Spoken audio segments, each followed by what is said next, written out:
As I lay in bed, the soft hum of the night wrapping around me, I could feel it, the subtle shift in the air, like the whisper of an unseen presence rearranging my world. Every morning, I'd wake up to find my reality slightly altered, as if someone or something was playing a twisted game of house with my life. It began with the little things, the kind of changes you might not notice unless you were really looking. I'd leave my keys on the hook by the door, and in the morning, they'd be on the kitchen counter. I'd swear I'd left the TV remote on the coffee table, but it would turn up on the arm of the couch. At first, I thought I was just forgetful, that the long hours at work were making me absent-minded.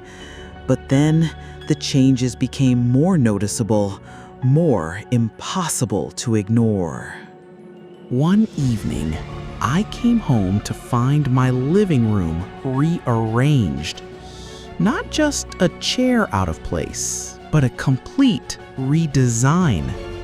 My couch, which had always faced the TV, was now angled toward the fireplace.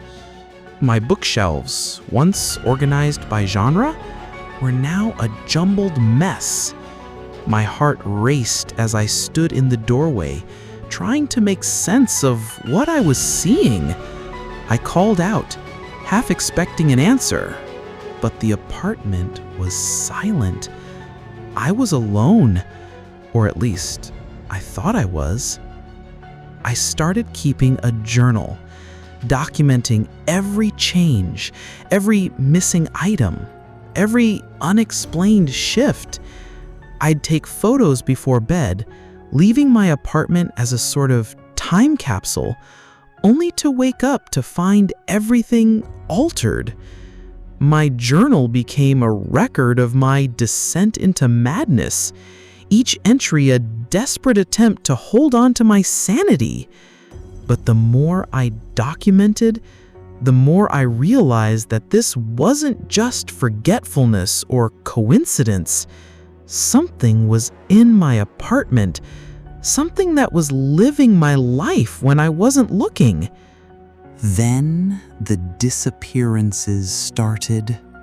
Small things at first, a hairpin, a bookmark, a single earring.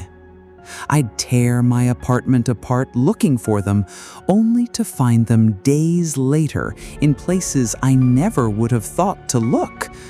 My hairpin turned up in the bathroom cabinet, tucked behind a row of towels. My bookmark was in the freezer, sandwiched between two frozen dinners. My earring was in the mailbox, as if it had been sent away and then returned to me. Each discovery sent a chill down my spine, a physical manifestation of the fear that was slowly consuming me.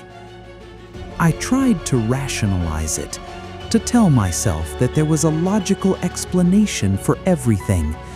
Maybe I was sleepwalking. Maybe I had a secret roommate playing elaborate pranks. But then I started hearing things. Soft footsteps in the hallway when I was home alone. The faint sound of laughter echoing from the living room when I was in the shower. The creak of the bed frame as if someone had just sat down when I was in the kitchen making tea. I'd spin around, my heart in my throat, but there was never anyone there.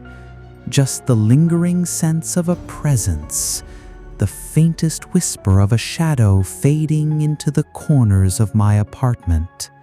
One night, I decided to stay up. I made a pot of coffee strong enough to keep me wired and sat in the dark, waiting. I'd had enough of the mystery, enough of the fear. I needed to know what was happening in my own home. The hours ticked by, the silence broken only by the occasional drip of the coffee maker. And then I saw it, a shadow flickering at the edge of my vision, It moved quickly, darting from one side of the room to the other, like a child playing a game of tag. I followed it, my heart pounding in my chest, and saw my things moving on their own. My lamp floated across the room. My books rearranged themselves on the shelf.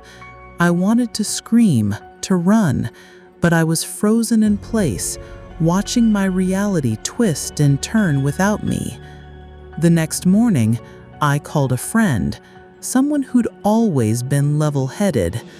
I told her everything, expecting her to laugh it off, or worse, suggest I see a therapist. But she didn't. Instead, she asked me if I'd ever heard of a doppelgänger.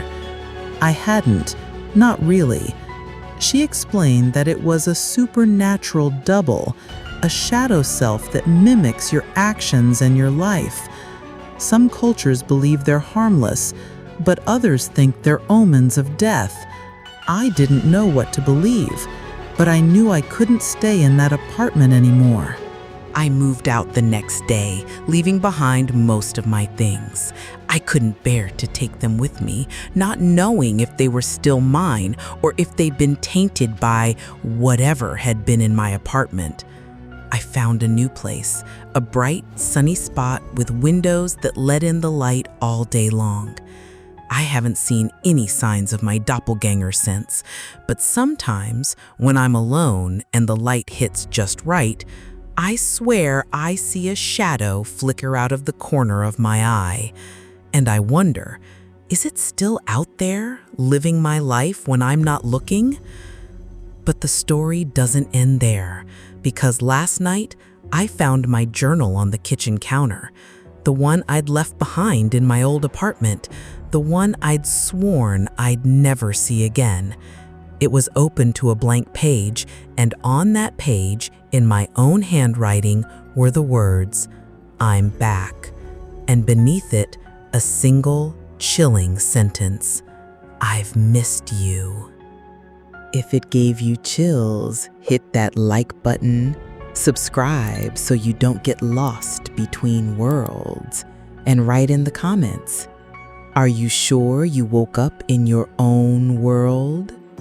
See you in the next story.